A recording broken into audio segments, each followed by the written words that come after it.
आज का हमारा लेक्चर है केमिकल बॉन्डिंग। और आज हम पढ़ेंगे टाइप्स ऑफ केमिकल बॉन्डिंग और इसके बारे में इसकी प्रॉपर्टीज़ पढ़ेंगे, इसकी टाइप्स पढ़ेंगे। शुरू करते हैं केमिकल बॉन्डिंग से। केमिकल बॉन्डिंग जो है वो टू टाइप्स की होती है, एक होती है इंटरमॉलिक्यूलर, एक होती है इंटर अटोमिक। जो इंटरमॉलिक्यूलर होती है वो 5 टाइप्स की होती है, और जो इंटर अटोमिक होती है वो covalent bond, ionic bond, metallic bond, coordinate covalent bond.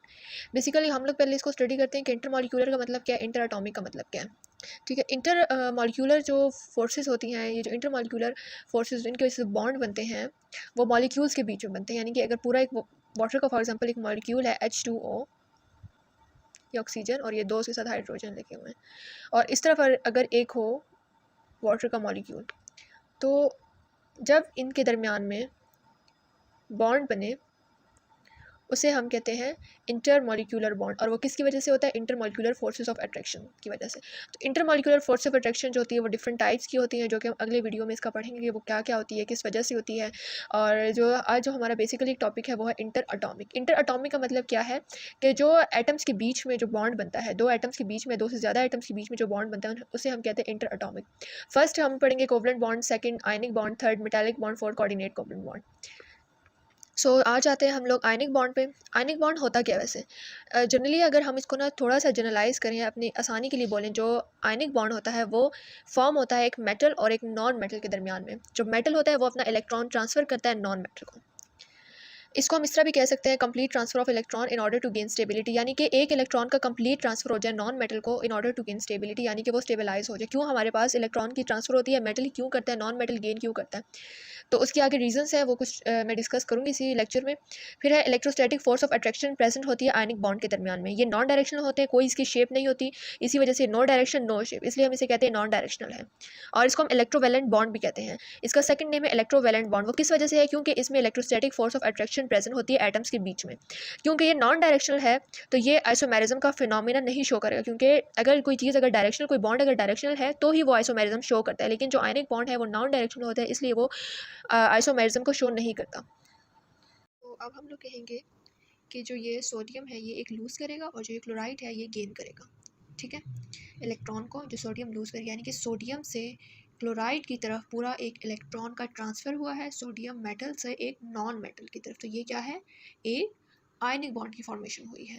Sodium है, इसमें है 281, यानी कि 2 8 एंड 1। ये अपना एक लूज़ कर देगा और वही एक इलेक्ट्रॉन क्या करेगा, वो Cl गेन कर लेगा और यहाँ पे एक स्टेबलाइज हो जाएगा।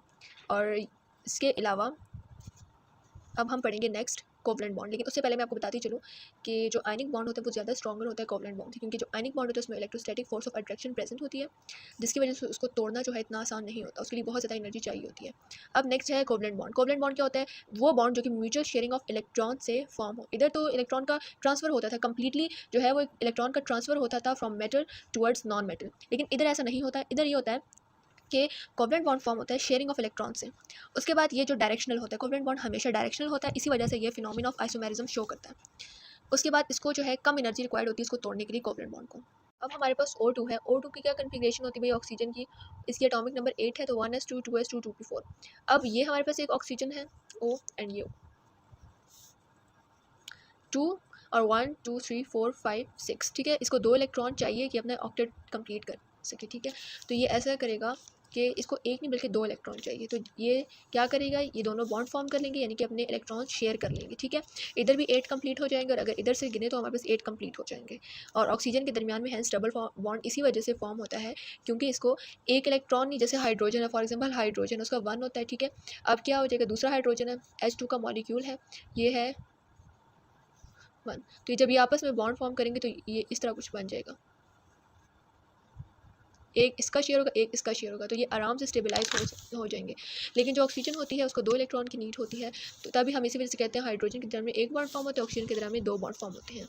ठीक है, यहाँ पे डुप्लेट रूल फॉलो हो रहा है, यहाँ पे ऑक्टेट रूल फॉलो हो रहा है, जो कि मैं नेक्स्ट वीडियो लेक्चर में बताऊंगी। अभी मैंने आयनिक बॉन्डिंग और कोवलेंट बॉन्डिंग के बारे में आपको बताया है। अभी मैं इसकी स्लाइड्स भी इसी लेक्चर के साथ ऐड करती हूँ ताकि आपको ज़्यादा अच्छा एक्सप्लेन हो जाए, उसमें काफ़ी एग्जाम्पल्स हैं।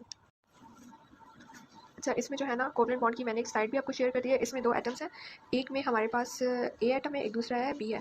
ठीक है, और ये दोनों नॉन मेटल्स हैं और इनमें अनपेयर्ड वैलेंस इलेक्ट्रॉन्स हैं। ए और बी अपना एक शेयर कर देंगे और ये हमारे पास क्या बन जाएगा, कोवलेंट बॉन्ड की फॉर्मेशन हो जाएगी। ठीक है, इधर से आपको ज़्यादा क्लैरिटी हो जाएगी इस डायग्राम से।